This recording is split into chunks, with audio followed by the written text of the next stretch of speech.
नमस्ते, जय माता दी। और आज मैं लेकर आई हूँ आपके लिए एक बहुत ही प्यारा माँ दुर्गा का DIY क्राफ्ट जो कि मैंने क्ले से बनाया है और आपको बहुत सुंदर लगेगा। उसकी जो डिजाइनिंग है वो आपको बहुत प्यारी लगेगी।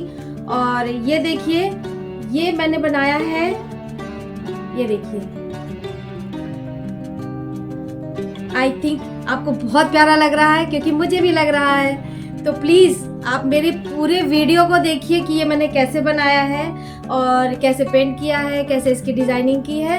आप देखिए और हमें बताइए कि आपको कैसा लगा। कमेंट बॉक्स में कमेंट ज़रूर करें। अच्छा लगे तो लाइक करें और शेयर करें ज़्यादा से ज़्यादा, और हो सके तो सब्सक्राइब भी करें। Thank you. पूरा वीडियो देखिएगा, स्किप मत कीजिएगा। धन्यवाद। जय माता दी।